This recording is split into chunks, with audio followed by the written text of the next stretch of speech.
अस्सलामुअलैकुम। तो आप लोगों के लिए स्टेटस वीडियो आ चुकी है। तो मैं चलता हूँ टाइम वेस्ट किए बगैर अपने काइन मास्टर में। काइन मास्टर को ओपन करना है और जहाँ पर क्रिएट लिखा होगा क्रिएट करना है। क्रिएट नाउ कर देना है। क्रिएट नाउ करने के बाद 9.16 का रेशो सेलेक्ट करके फिर नीचे क्रिएट कर देना है। क्रिएट करने के बाद आपके जिस फोल्डर में आपके पास पिक्चर पड़ी है आपने वहाँ से वो फोल्डर ओपन कर लेना। ओपन करने के बाद आपने जहाँ पर आपकी पिक्चर पड़ी हुई है आपने वो पिक्चर सेलेक्ट कर लेनी है। सेलेक्ट करने के बाद आपने बैक आ जाना है। बैक आने के बाद आपको जितना स्टेटस चाहिए आप उतना ही रख सकते हैं। तो मुझे 30 सेकंड तक स्टेटस चाहिए तो मैं 30 सेकंड कर लेता हूँ। 30 तक करने के बाद मैं बैक आ जाता हूँ। बैक आने के बाद मैंने क्या करना है, अपनी यहाँ पर मैंने एक पट्टी लगानी है। ठीक है, पट्टियों से मुराद आपको दिखा देते हैं। लेयर पे जाते हैं। मीडिया में जाने के बाद आपने बैक आ जाना है। मैसेंजर में जहाँ पर ये मेरे पास पीएनजी पड़े हुए हैं, पट्टियाँ जानी पीएनजी, तो आप यहाँ से कोई भी पीएनजी उठा सकते हैं। ये मेरे पास काफ़ी सारे पड़े हुए हैं।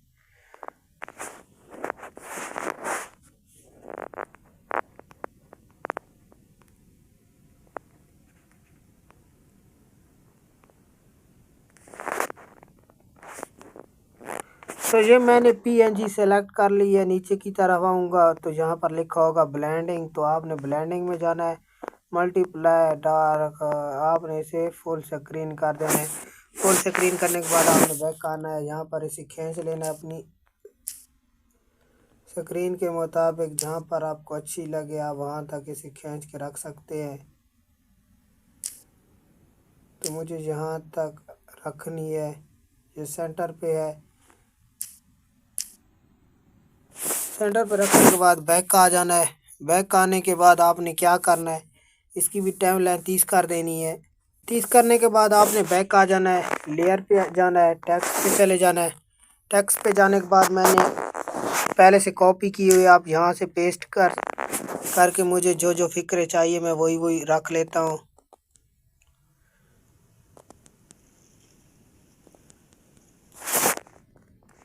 तो यहाँ पर मैं ओके कर लेता हूँ।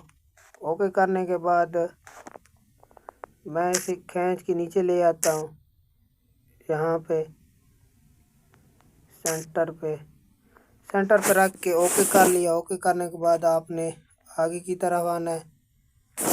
फिर लेयर पे जाना है। इसी तरह आपने जल्दी जल्दी सारे टेक्स्ट अप्लाई कर लेने हैं।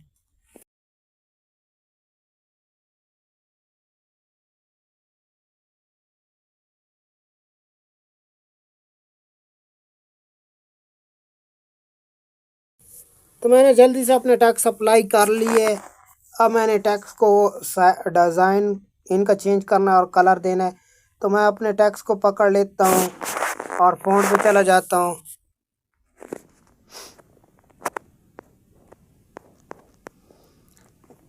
ये सारे फ़ॉन्ट पड़े हुए हैं।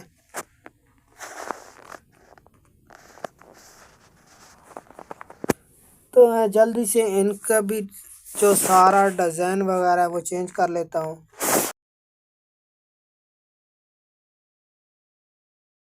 तो यहाँ तक करने के बाद मैंने बैक फिर वापस आ जाना है। वापस आने के बाद मैंने क्या करना है,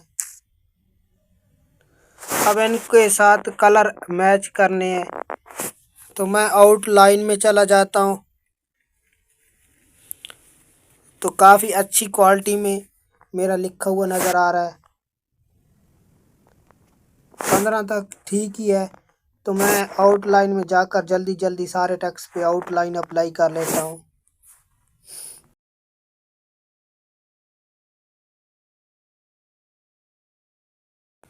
तो अब इनके साथ एक और कलर भी ऐड करते हैं। तो नीचे की तरफ आएंगे आउटलाइन, तो ये ग्लो लिखा हुआ है GLOW ग्लू। तो मैं यहाँ पर जाकर इसे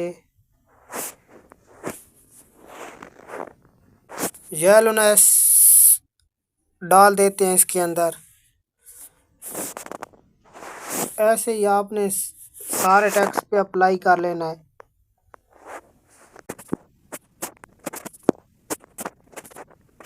तो मैंने जल्दी जल्दी सारे टैक्सों के ऊपर अप्लाई कर दिया है। तो अब ये जो पट्टी है इसे मैं डिलीट कर देता हूँ, क्योंकि ये मैंने रखी थी इसीलिए कि मेरे जो यहाँ पे टैक्स मैं लिखूँ वहीं तक आए। तो यहाँ तक तो मेरे टैक्स हो गए मुकम्मल। अब इन टैक्सों को क्या करना है ताकि घूम फिर के आए टैक्स। तो मैं ये जो ऊपर पड़े हुए हैं ऐड कीबोर्ड के नीचे ये सारे फ़िल्टर है, जिस कलर में आप बोलेंगे तो उसी कलर में आपके पास ये आएंगे लिखे हुए। तो मैं ये तीसरे नंबर वाला सेलेक्ट कर लेता हूँ।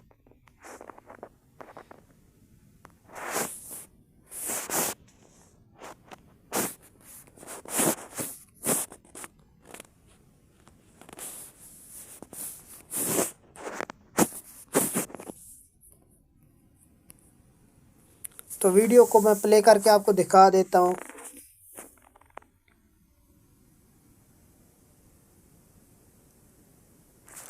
तो ऐसे ही मेरे कलर घूम फिर के आएंगे। तो फर्स्ट मैं क्या कर लेता हूँ, इफेक्ट में जाता हूँ। मेरे पास यहाँ पे फ्रेम नहीं पड़ा हुआ है, तो मैंने क्या करना है फ्रेम सेलेक्ट करना है। तो फ्रेम मैं कहाँ से लाऊंगा, ये जो एक टोकरी नज़र आ रही है तो मैं इस टोकरी पे चला जाता हूँ। नेट ऑन कर लेते हैं। नेट ऑन करने के बाद आपने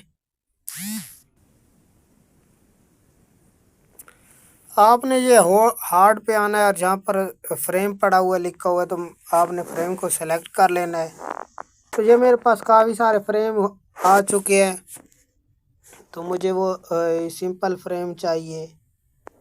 तो ये पड़े हुए सिंपल फ्रेम, मैंने सिंपल फ्रेम को सेलेक्ट किया और यहाँ से डाउनलोड कर लेना। डाउनलोड करने के बाद आपने बैक आ जाना है। बैक आने के बाद आपने डेटा ऑफ कर देना है।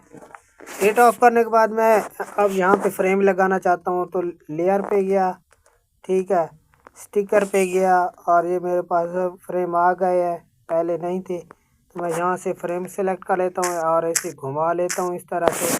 घुमाने के बाद बैक आने के बाद आपने फ्रेम को इस तरह से खींच के बड़ा कर लेना अपनी स्क्रीन के मुताबिक, जहाँ तक आपको अच्छा लगे।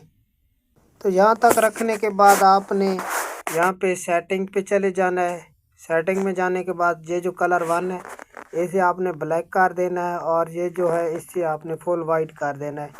फुल वाइट करने के बाद आपने इसकी भी टाइम लाइन 30 कर देनी है। टाइम लाइन 30 करने के बाद बैक आ जाना। बैक आने के बाद ये जो मेरे पाँव थोड़े से हैं वो भी गुम गए हैं और थोड़ा सा जो मेरा सर है वो भी कटा हुआ नज़र आ रहा है। तो मैंने अपनी पिक्चर को सेलेक्ट कर लेना है और कैंची के सामने जूम पड़ा हुआ है, तो जूम पे जाकर मैं 2 उंगलियां रख के पिक्चर को ऐसे खींचूंगा और इस तरह से बैक लेकर जाऊंगा। जहाँ पर आपको अच्छी पिक्चर लगे तो आपने वहाँ पर इसे सेलेक्ट कर लेना है। तो मेरा जो है वो मुकम्मल नज़र आ रहे हैं, पाँव भी और हेड भी।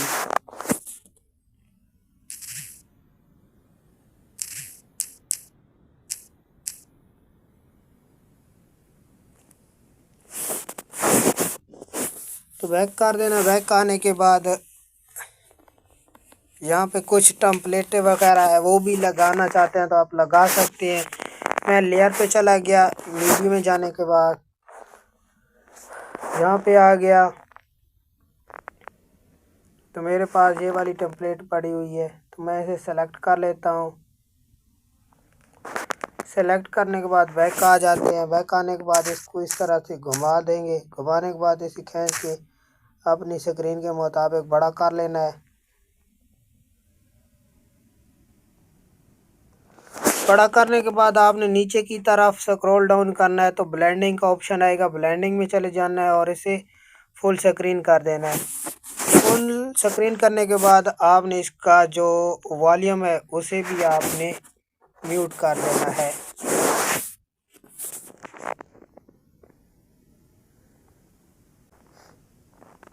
तो यहाँ तक तो मेरी वीडियो बन के हो गई है मुकम्मल। तो यहाँ से आप सेव कर लेना है आपने, यहाँ सेव का ऑप्शन है। तो उम्मीद करते हैं कि ये वीडियो भी आपको अच्छी लगी होगी, आपको हर एक स्टेप की समझ भी आ गई होगी। तो इंशाल्लाह नेक्स्ट वीडियो तक दीजिए इजाज़त। अल्लाह हाफिज़।